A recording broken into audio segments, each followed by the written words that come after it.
Hi everyone, it's Shani. Welcome to another video of mine. And today I have with me a special guest. It's Damon Gillespie from Tiny Pretty Things, and you may know him as Caleb. Oh my goodness. Thank you again. I'm just so excited right now. Okay, so let's get into it, okay? Let's get into it. Yes. So how did you get into acting, first of all? I want to know that. How did you start? So I kind of was doing it my entire life without realizing it. Like when you're in elementary school and you do the school plays and everyone has a part, blah, blah, blah. Well, I mean, of course, you have to participate, so I did. But there were also talent shows in the school that I would always be a part of. And my mom, I also grew up dancing a lot. So my mom said that she wanted me to pursue the arts instead of sports, which I was also involved with.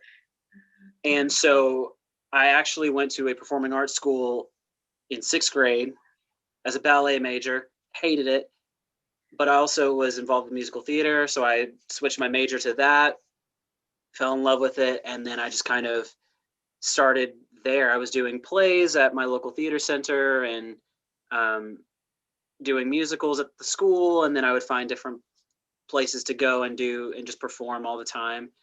But that's kind of where that's how I fell into it. Yeah. Oh wow. I was gonna ask, were you a dancer prior to the show? But it seems like you were, so I can't even ask that. Yeah, I started dancing when I was 3. Wow. Yeah. So how did you get the opportunity? How did you find out about the show? About TPT? Yes. So it was pilot season, which is I think technically it starts in it's January to May, but they don't really get started until February. And I got an audition in early May for Tiny Pretty Things. It was a self-tape. And then they also sent 7 to 8 combinations, I think, to do. And they were like, we're looking for ballet dancers. And I was like, all right, peace, I'm out. And they were like, no, just they want to see you. And I'm like, okay. I'm like, that's not my forte, especially ballet. I haven't really done it in 5 years. So, okay. So I sent in my tape and I didn't really think anything of it because of the ballet. I was like, all right, well, that's it. And then you move on. You can't really get attached to projects when you audition for them because it stings when you don't get it. It stings just too much. So my goal is to always get the audition, put everything I have into it, and then let it go. And with that one, it was very easy to let go because I was like, I'm not getting this at all. It was strictly based on the instruction video. I was like, if they want me to do that and look like that, they have another thing coming because it's not going to happen. So I didn't hear anything until end of May, and they were like, we want you to screen test for it. And I was like, what? You saw my videos, right? But they wanted to screen test me for it. So they screen tested me via Skype, and I had a friend read with me. And then about, I'd say 3 weeks, maybe 2-3 weeks later, I had finalized my deal and I booked it. Oh, wow. And as soon as I booked it, I went back into ballet class. And then when we got there, we were also doing ballet pretty much every day if we weren't filming, or it wasn't the weekend. Wow. So everybody, I just have to assume they're all ballet dancers. They're just professionals, honestly. So yeah. Well, I mean, what you see is us. Every time you see us dance, there's no dance doubles for us. Wow. So every time, all that beautiful stuff that you were seeing with Nevaeh and Oren and Shane and everybody.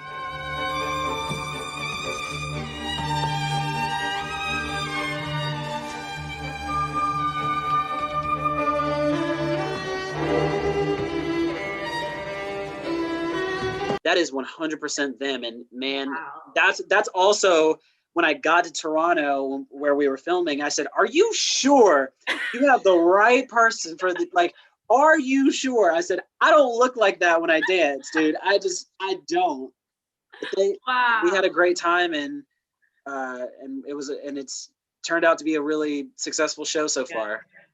Yeah, because like I was like, I saw the trailer on Netflix, like, oh my gosh, a ballet show, I'm here for it. Because like I used to watch Dance Academy, so I love a good ballet show. So I was like, I need to get into it. And so when I saw, I was like, oh wow, this show is pretty good. Like I was surprised.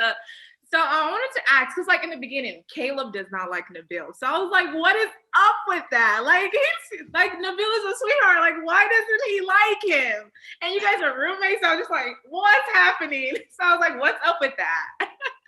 So the whole premise, and now that I've watched the show like two, I think like 1.5 times through, I think there's a little bit of clarity that needed to be made, because we knew why, we all kind of, but the thing with Nabeel that, or the whole show, is that no one appears as they seem. At first, like from the first episode, you don't really see Caleb, but the second episode, you're like, why are you such a prick? Like, why are you like this? Yeah. And so the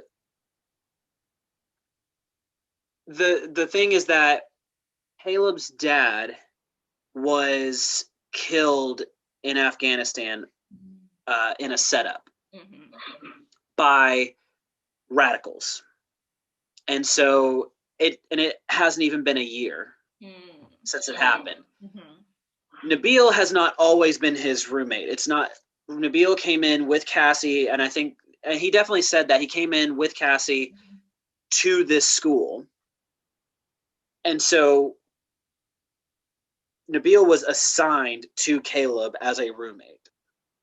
And Caleb does not like it, obviously. Yeah. You know what I mean. To honor my father tonight, I had to defend his enemy.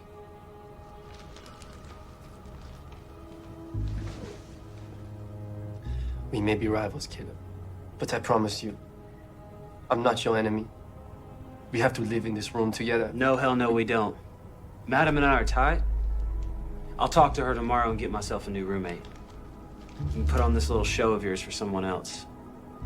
And it's not because because I've actually been getting some weird stuff about, like, when it first came out, I was getting some weird messages and tweets about, like, how could you do this? And I'm like, you guys know it's fiction, right? Like, I'm not actually Caleb. I don't get too invested into it. It's just like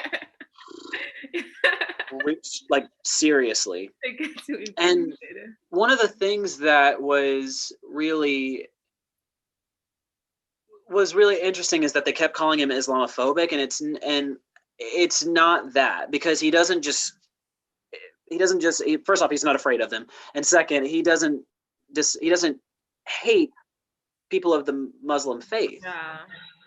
He's going through his own stuff that he hasn't fully gone through, like he hasn't fully processed it and let it go. When something traumatic happens to you, it affects, whether we want to admit it or not, trauma affects us in ways we have no idea about. And it will resurface whether you like it or not. Yeah.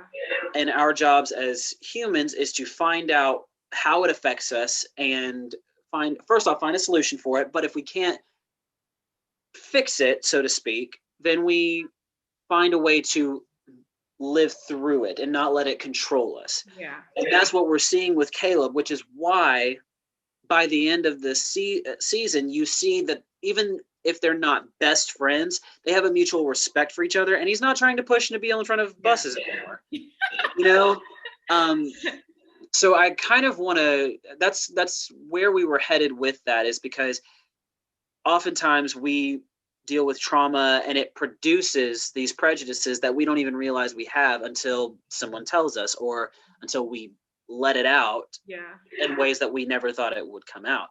And so it was very important for me and our showrunner to show how we move through those prejudices. Because I like the way, like, as each episode went on, like, their relationship started to like work out a bit. Like, it wasn't like so much anger towards each other. So I like that.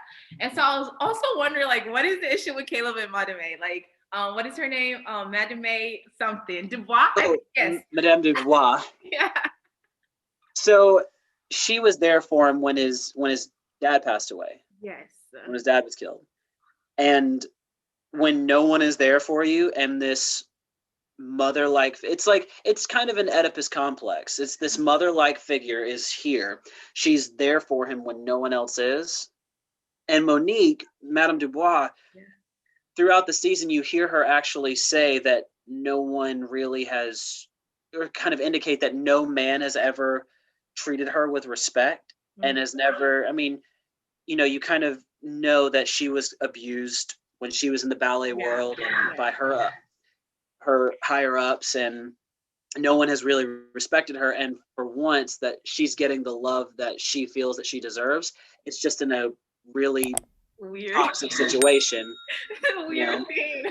I know, it is. Like, there was a lot of tweets about that. Not like every memory here was a good one. Your father, it was a rough year for you. And you're how I made it through.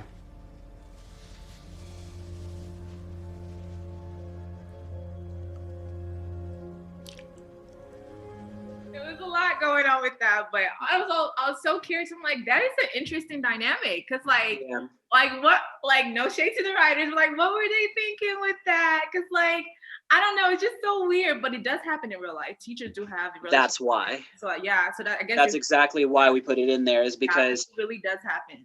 Yeah, this beautiful art form that we've watched for generations, and I think now a millennia. No, that's not true, but we've watched for centuries. That's the word I was looking for. Yeah. For centuries, we've watched this art form, you know, this beautiful art form, and there are so many positives, but there are so many negatives, and oftentimes what you see in entertainment is that a male figure is taking advantage of a younger female figure, but it happens to both. And I think and of course I didn't take any shade to the writers. I don't think they would too. Yeah. They wanted to raise that topic and know that it wasn't about like, oh, this gender is evil and this one's not. It's when people get too much power and power hungry, they start to take advantage of that and of people. And that's why it was so important to put that in the storyline, because we wanted to show that it was about power, not about gender. If I like, that's kind of where at least that's how I took it.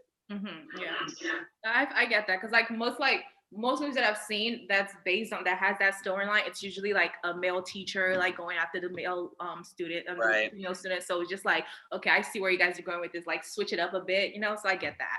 And I remember you from Empire. I remember you from So I was like, of all the projects you've done, like, which one is your favorite so far? That's a hard question, because lately the projects that I have been doing have been so fulfilling and so much fun. I think my favorites have Tiny Pretty Things 100% has been a favorite.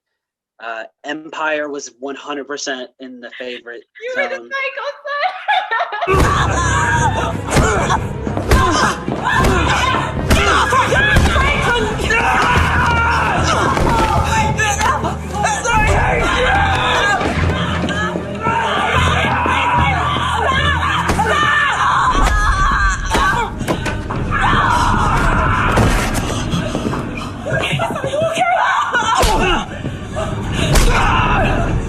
And you know what's funny is that entire episode I filmed my scenes and my everything in 1 week.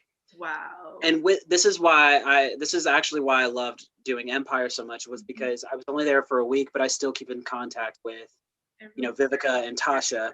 Yeah. And I actually, and I can text them anytime, and I love them to death. Yeah. I met them for a week. These two iconic Black queens. Yeah. Like iconic legends. Yes. Legendary Black queens. Yes. And I was so thankful and blessed and honored, and the fact that first off, they were so nice, and so it really felt like a family. Yeah. I was 7 days. Wow. That's how long I was there, and that's how long that's how wonderful it was. Wow. Because they just literally seem like they're amazing. Like I wish I met them, but oh my gosh. I know, So, they really are. yeah. Because like I watched the Society as well, and I was like, oh my gosh, I know you. Like I've seen you on something before, so I was like, okay, that's the kid from the Empire, and that's the kid from Society. How is it on the Society set? Like I always wondered that, and it's so sad that they got canceled because I heard that they got approved for season 2, and then of course. And so just like, how was the dynamic over there? The Society was fun. I didn't get to spend a lot of time with everybody. When you're filming in like an hour and a half outside of Boston in like the suburb areas, there's not a lot that you can do, especially if you're just there for 5 episodes. So I met some really cool people there. I had a friend previously, and she was a part of the cast. And when I got there, I was like, oh my gosh, like Selena, it's so good to see you again. Like what the heck, And so I made some really cool friends there, but I didn't get to connect with them the way I did in previous contracts, just because we were all kind of separate. And, just whether it be recurring to, with the series regulars, and it wasn't a weird dynamic. It was a little spaced out. Yeah. And I was also coming and going because I live in New York, and that show wasn't my show. Mm-hmm. And not to say that I didn't, I was like, oh, that's their show. It was just like, this is their show. Yeah. And I understand that. And sometimes you have to just kind of know that. Yeah. It doesn't mean you can't have a good time. I had a great time. I played a lot of Xbox. Wonderful. And we, when I could, I would hang out with certain people, and I got to experience Boston and see a little bit of Northern Mass, and it was a really fun experience. It was fun. Oh wow, that's cool. Okay, let's go back to Tiny Pretty Thing. Okay. Okay, I wanted to know, how similar and different are you from Caleb, or are you guys just like completely different? Like, yeah. Well, so with me, Caleb and I have a lot in common. Okay, we're both from the South, which that was one of the things that my showrunner was very accepting of. He said, I know in your audition you said, could we make it from the South, and would you like to do that? And I was like, yeah, absolutely. I said, I want to have a positive, it's not positive at first, but I want to show that people in the South, like my people, aren't just dumb and bigoted. Oh my God. You know what I mean? Yeah. So he and I are, my family came from North Carolina, but I was, like, my entire mom's side of the family lives in North Carolina. I'm from Tennessee. So we're both Southern boys. All of the, I call them adult men, but we're all adults now. But like the older men in my family, they were all military guys. So I know I never grew up in a military family, but I can somewhat know how it is. Right. I can really understand what it's like to have a military father, because my family is very close. So I just know how that works, so to speak, without the whole moving aspect. And I know what it's like to dance in the South, and that's tough. It can be tough. Not now so much, but when I was a kid, it was tough. You get called all kinds of names and made fun of because you dance, and it sucked, but it also made me stronger, because now I actually have like valid arguments of why that claim is so dumb. Yeah. So in going through that and staying in dance, I can now tell this message, or spread this awareness of, like, just because you wear tights doesn't mean you're gay. Right. And it doesn't mean that you're a pansy or anything. If anything, it makes you that much stronger. So that's kind of the thing with me and Caleb. And I also used to have my own prejudices growing up because of my own trauma, or that it happened to me, and I had to figure out a way to move through it and move past it. There's these just subconscious mindset that we have often, that this group of people is evil, or this type of person or this woman or whoever is like evil or dumb. Like you just have these preconceived notions. Yeah. And I had to acknowledge them and work through them and figure out why I felt the way I did. And when I finally did come to that realization, I was a much happier individual too. So that I can really, Caleb and I really relate to each other. I can relate to him at least because I've gone through it. I've gone through not so much of what he's going through, like with the craziness that he's going through, but I can understand at his core what's happening. There's like there was this question on Twitter. I guess this correlates to the previous one, but they were asking like what accent was Caleb supposed to have. So I'm guessing a Southern accent maybe, or did you just like use your regular accent? Like how did that? What accent? I don't know why. Well, here's the thing. Okay, this is the thing about accents, and that because I love learning dialects and I love going over them. The issue is that if you've ever been to the South, or if you've been to just a certain part of the world that has a specific dialect, if they've spent enough time away from that place, it does, not everybody here is learned just talking like this and would like get a dip in your mouth and not everybody just talks like that. That accent that I used was my real accent in high school before I moved to Chicago and then before I moved to New York. Some folks are mighty irate about this new dance. After Little Miss. When you grow up, especially when you're Southern and grow up in the arts, your accent morphs so much because you're not around just your family. So if anybody, like, when you do a dialect, it comes and goes, especially if you've spent a lot of time away from home. Yeah. People lose their accents. Oh, I mean, what's his name? Gary Oldman had to have speech therapy because he had done so many different accents. He lost his original English accent. Wow. We're really like, I'm not Gary Oldman. I'm not saying that at all, but what, long story short, if you're going to come for my accent, at least know more about it before you're like, what accent is he doing? I'm like, an authentic one. Right. Like that's how it is.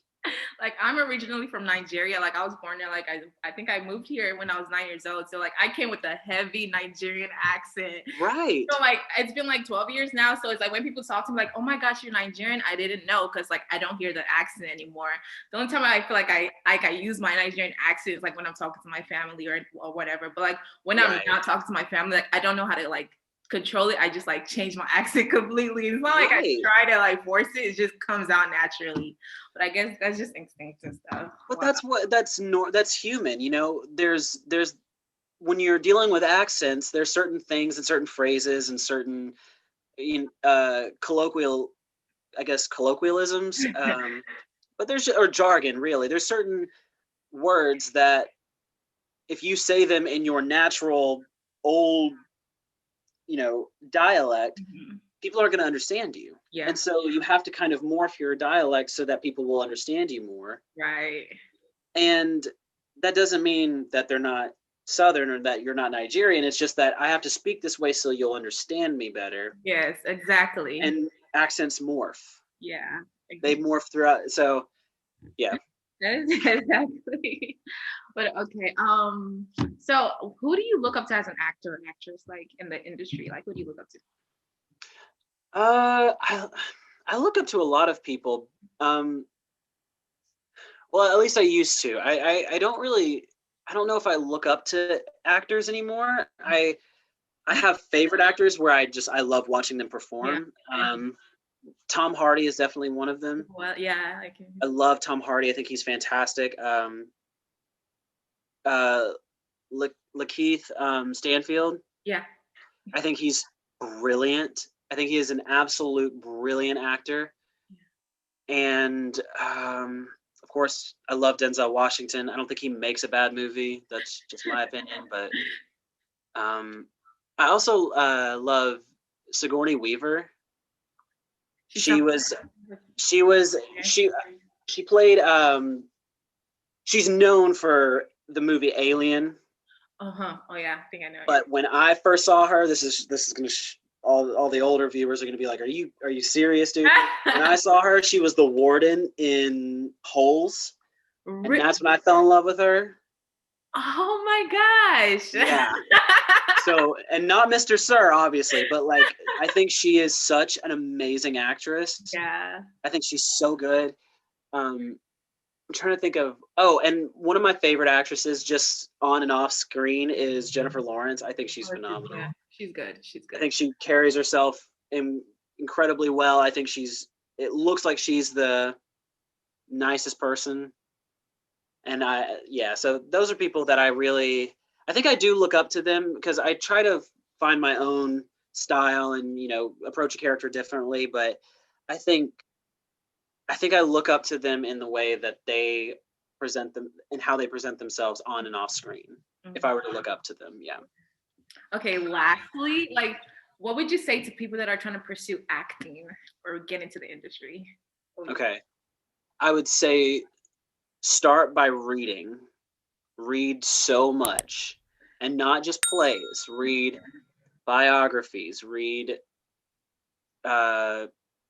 self-help books. Read. I would also look into see about getting into technique classes because they say you don't have to go to school to be an actor. I think it's important to school if you don't want to go to school yourself. Mm-hmm. And learn about the techniques, learn about the history, really do the work. But also I've been listening to a lot of podcasts recently, and Bert Kreischer said he was talking about Kevin Hart's success, and Kevin Hart is such a hard worker. He's such and that no one can deny that. Same thing with Dwayne Johnson. Like, these people are they are hard workers, and that's what they've built their brand off of. That's what they've done. But hard work isn't always enough. It just isn't. Sometimes you just it's just a lucky break. Thank God I got mine, and sometimes it comes later for people. Mm-hmm. But I always say that luck is when success meets preparation. Or no, I'm sorry. Success is when preparation meets luck. And that's not true. Wait, why am I getting so tongue-tied? Hold on. I'm literally like blanking in my head. It's luck is when preparation meets dedication or something like I forgot the phrase now. I literally said it the other day. Somebody needs a coffee. But like in retrospect, you always have to do the work. You always need to be prepared, but you also need to be assertively kind. And what I mean by that is that you need to be able to express yourself. You need to be able to fight for what you want, but also do it in a kind way so that everyone is happy. Because when you're nice, when you're respectful and kind, it's so much easier for people to get a compromise because they don't feel so bad about giving a little so that they can take a little. And that's what compromise is. And I think that in this business, it's very important to be assertively kind. Yeah. Respect your elder, your bosses, respect your coworkers, but also don't be afraid to express how you feel and what you want and what you feel you deserve. Wow. Yeah. That would be my advice. Yeah. I feel like, cause like I had an interview prior and she said like, she kind of said the same thing. Like, respect is a huge thing and being nice so like people can remember you in a good way and not like, oh my gosh, I remember that kid and he was horrible and that is why we're not going to like take him. But like when you're like super nice and the people remember you for that and just like you grow from there. So thank you so much. And this is just amazing. You're literally the nicest person ever. Oh my gosh. Thank you. Thank you. I know the past couple of people I've played have not been the greatest, but it's not me, I promise. You're so nice. Thank you so much. Okay. Thank you so much for having me. I was really, I'm glad I could help. Thank you, Damon, for this interview, for this talk, for this chat. It was amazing. And everybody, please check out Damon as Caleb on Tiny Pretty Themes on Netflix. And make sure you like and subscribe to my channel. And like and subscribe. And I guess I'll see you guys in my next video. And have a great day. And God bless you guys.